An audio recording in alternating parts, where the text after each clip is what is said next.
जय हिंद। कैसे हैं आप सब? उम्मीद करते हैं कि आप सभी अच्छे होंगे। तो स्टूडेंट्स, आज के इस क्लास में हम लोग पढ़ने वाले हैं क्लास 10th का हिंदी वर्णिका भाग 2। ठीक है, जिसका पहला चैप्टर है दही वाली मंगमा। ठीक है ना? इस वीडियो में मैं आप लोगों को ऑब्जेक्टिव और सब्जेक्टिव पढ़ा दूंगा। ठीक है ना? इस वीडियो के बाद आप सभी को कोई भी क्लास करने की ज़रूरत नहीं पड़ेगी। ठीक है?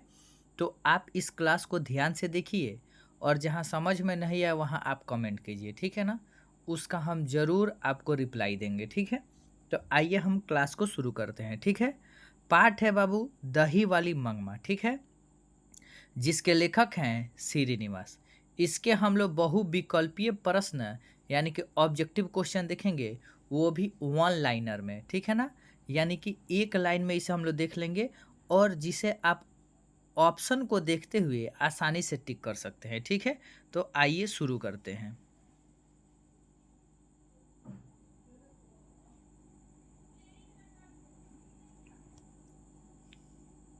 देखिए, पहला क्वेश्चन है कि दही वाली मंगमा के लेखक कौन है। तो हम इसे एक लाइन में बनाए हैं कि दही वाली मंगमा के लेखक श्रीनिवास हैं। ठीक है? उसी तरह दूसरा देखिए, श्रीनिवास का जन्म 6 जून 1891 ईस्वी में हुआ था। तीसरा क्वेश्चन है, श्रीनिवास का जन्म कोलार कर्नाटक में हुआ था। चौथा प्रश्न है, श्रीनिवास का पूरा नाम मस्ती वेंकटेश अयंगार है। पांचवा क्वेश्चन है, दही वाली मंगमा पाठ के अनुवादक B.R. नारायण है। मंगमा दही बेचती थी, यानी क्वेश्चन आएगा कि मंगमा क्या बेचती थी, तो दही। एकदम एक ध्यान से देखते चलिए। मंगमा का विवाद बहू से था। मंगमा के बहू का नाम नजमा था। दही वाली मंगमा कन्नड़ भाषा की कहानी है। मंगमा मिठाई पोते के लिए ले जाती थी। मंगमा औलरू के पास गांव की रहने वाली थी। ठीक है, अगला क्वेश्चन देखिए,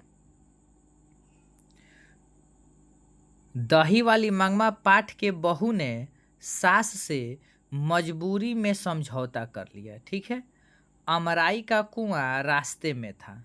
मंगमा दही बेचने बेंगलोर जाती थी। क्या रे राक्षसी, इस बच्चे को पीट रही है, यह मंगमा ने कहा है। दही वाली मंगमा पाठ के केंद्र मंगमा है।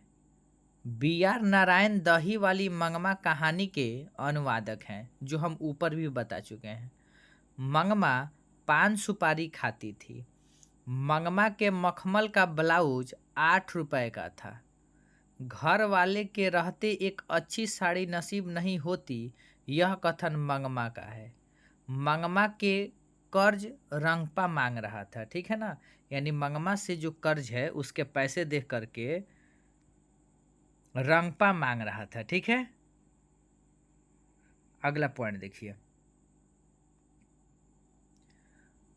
मंगमा अपना पैसा माँ जी के पास जमा करना चाहती थी। रंगपा जुआरी शराबी था। नजमा मंगमा की बहू थी। मंगमा का हाथ किसने पकड़ा, तो रंगपा पकड़ा। ठीक है, तो ये रहे टोटल आपके 25 ऑब्जेक्टिव क्वेश्चन। ठीक है, जो आपके एग्जाम के व्यू से बहुत ही इम्पोर्टेंट है। ठीक है, देखिए अब इसके सब्जेक्टिव प्रश्न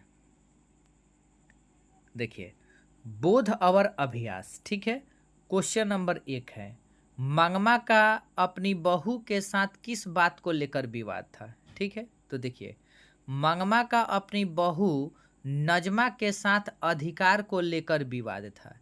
विवाद तब शुरू हुआ जब नजमा ने अपने बेटे की पिटाई की, जिस पर मंगमा ने आपत्ति जताई। ठीक है, नेक्स्ट क्वेश्चन है,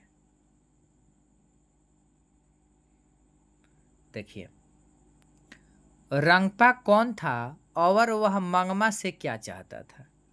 तो इसका आंसर होगा, रंगपा गांव का एक जुआरी और शौकीन मिजाज का व्यक्ति था।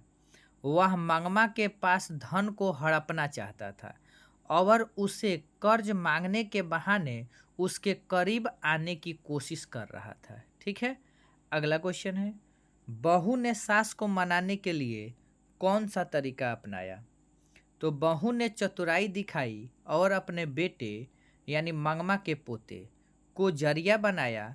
उसने बच्चों को अपनी दादी के पास भेज दिया ताकि वह प्यार मोहब्बत से मंगमा का गुस्सा शांत कर सके और उसे वापस घर ले आए। ठीक है, अगला क्वेश्चन है 4 नंबर, देखिए ध्यान से। चौथा क्वेश्चन है, इस कहानी का कथावाचक कौन है, उसका परिचय दीजिए। देखिए, कहानी के कथावाचक बेंगलोर की रहने वाली एक संभ्रांत महिला है जिसे मंगमा प्यार से माजी कहती है। वह एक समझदार और सहानुभूति रखने वाली महिला है जो मंगमा की बातों को ध्यान से सुनती है। 5वां क्वेश्चन है, मंगमा का चरित्र चित्रण कीजिए। मंगमा एक स्वाभिमानी, मेहनती और सरल स्वभाव की ग्रामीण महिला है। वह अपने परिवार से बहुत प्रेम करती है लेकिन आत्मसम्मान के साथ समझौता नहीं करती है। वह थोड़ी अंधविश्वासी भी है और अपने जमा किए हुए पैसों को लेकर चिंतित है। ठीक है, तो ये रहे आपके टोटल ऑब्जेक्टिव और सब्जेक्टिव प्रश्न जो आपके एग्जाम के व्यू से बहुत ही इम्पोर्टेंट है। ठीक है, तो देखिए यहाँ पर अब लास्ट 6ठा प्रश्न है, कहानी का सारांश प्रस्तुत कीजिए। यह कहानी एक बूढ़ी दही बेचने वाली मंगमा की है। पारिवारिक कलह के कारण वह अपने बेटे बहू से अलग रहने लगती है। गांव का एक लंपट व्यक्ति रंगपा उसके पैसों पर नजर रखता है। अंत में उसकी बहू अपनी गलती का एहसास कर चतुराई से मंगमा को वापस घर बुला लेती है और परिवार फिर से एक हो जाता है। ठीक है, तो ये आपके रहे बाबू ऑब्जेक्टिव और सब्जेक्टिव प्रश्न जो आपके एग्जाम के व्यू से 2027 के लिए बहुत ही इम्पोर्टेंट है। ठीक है, मिलेंगे हम लोग अगले क्लास में, तब तक के लिए दीजिए इजाज़त। जय हिंद, जय भारत।